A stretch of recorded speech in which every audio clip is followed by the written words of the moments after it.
চিকিৎসা পাওয়ার জন্য কোনো নাগরিককে দেশের বাইরে হতে যেতে হবে না। অর্থ অভাবে স্বাস্থ্যসেবা থেকে ইনশাল্লাহ বঞ্চিত হবে না। আধুনিক স্বাস্থ্য ব্যবস্থার লক্ষ্য কেবল অবকাঠামো ও প্রযুক্তির সম্প্রসারণ নয়, বরং উন্নত প্রযুক্তি, দক্ষ মানব সম্পদ, সুশাসন এবং সময়োপযোগী নীতির সমন্বয়ের মাধ্যমেই দেশের প্রতিটি মানুষের জন্য সহজলভ্য, সাশ্রয়ী এবং মানসম্মত চিকিৎসা সেবা নিশ্চিত করাই মূল লক্ষ্য। উপস্থিতিবৃন্দ, আমি বিশ্বাস করতে চাই আজ 500 শয্যা বিশিষ্ট national institute of neuroscience and hospital ভবন 2 এর এই শুভ উদ্বোধনের মাধ্যমে আমরা সেই লক্ষ্য অর্জনের পথে একটি ধাপ এগিয়েছি। আজ এই হাসপাতালটির আরেকটি নতুন ভবন উদ্বোধন হলো।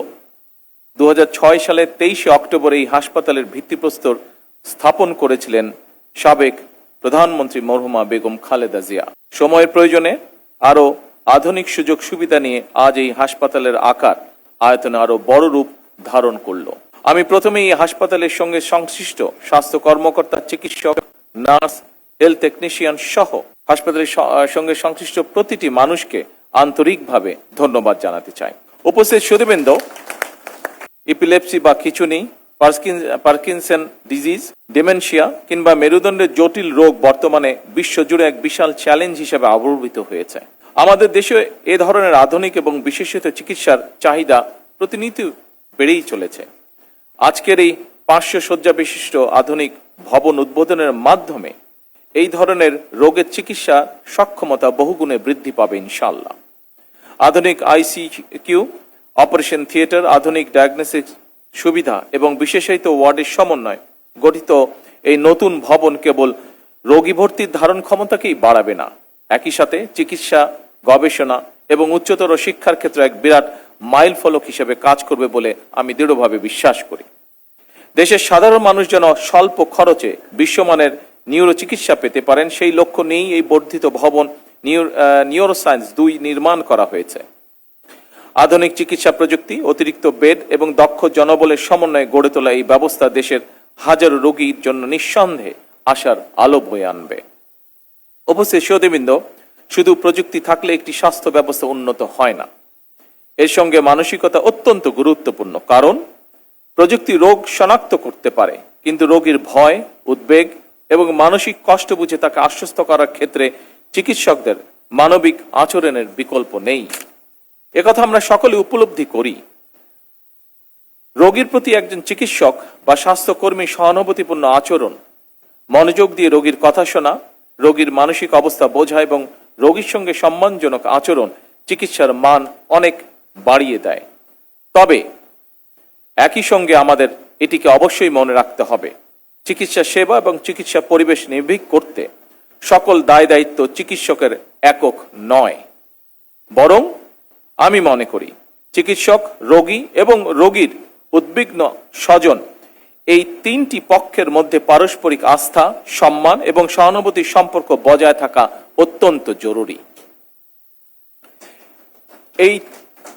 এই 3-এর মধ্যে পারস্পরিক আস্থা এবং সম্মানের পরিবর্তে চিকিৎসকরা যদি নিরাপত্তাহীনতা অনুভব করেন কিংবা রোগী এবং রোগীর স্বজনরা যদি চিকিৎসকদের উপরে বিশ্বাস এবং মর্যাদা সম্পর্ক অনুভব না করেন, তাহলে আমরা যতই হাসপাতালের অবকাঠামোগত উন্নয়ন করি, চিকিৎসার জন্য বিদেশ বিমুখতা বন্ধ করা যাবে না।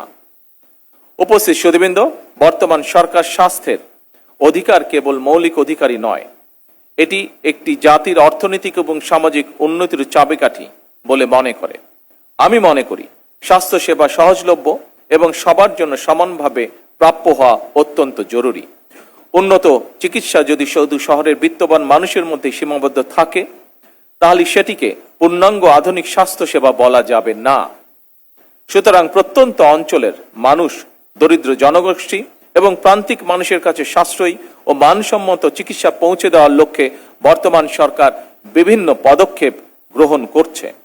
প্রত্যন্ত অঞ্চলের একজন রোগী যাতে যে কোনো চিকিৎসার জন্য প্রচুর অর্থ ব্যয় করে রাজধানীতে আসতে না হয়, এজন্য সরকার হেলথ কার্ডের মাধ্যমে একটি আধুনিক ও কার্যকর রেফারেন্স সিস্টেম গড়ে তোলার পাশাপাশি চিকিৎসা সুবিধা মানুষের দোরগোড়ায় পৌঁছে দেওয়ার জন্য কাজ শুরু করেছে।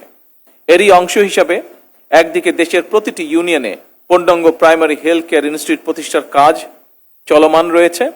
অপরদিকে বর্তমান সরকারের মেয়াদকালেই ইনশাল্লাহ পর্যায়ক্রমে প্রতিটি উপজেলা হাসপাতালকে 151 শয্যা বিশিষ্ট হাসপাতালে উন্নীত করা হবে ইনশাল্লাহ।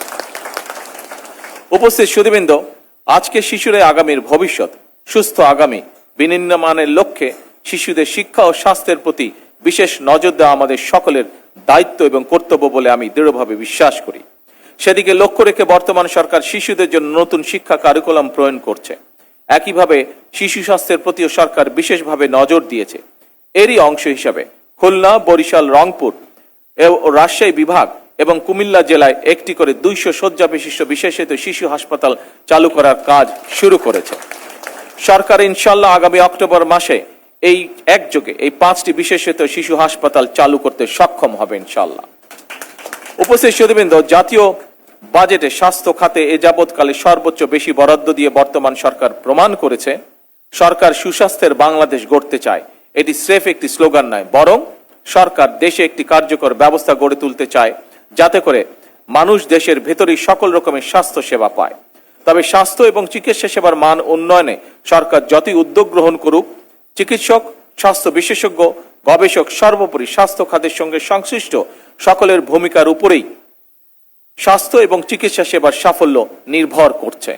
উপস্থিত সুধীবৃন্দ, সরকার এমন একটি কল্যাণমুখী রাষ্ট্র প্রতিষ্ঠা করতে প্রতিশ্রুতিবদ্ধ যেখানে চিকিৎসা পাওয়ার জন্য কোনো নাগরিককে দেশের বাইরে হয়তো যেতে হবে না, কিংবা কেউ অর্থ অভাবে স্বাস্থ্য সেবা থেকে ইনশাল্লাহ বঞ্চিত হবে না। আপনাদের মাধ্যমেই নিশ্চিত করা সম্ভব এই বিষয়গুলো। এই প্রত্যাশা এবং বিশ্বাস রেখে আমি আমার বক্তব্য শেষ করছি। আল্লাহ হাফেজ। বাংলাদেশ জিন্দাবাদ।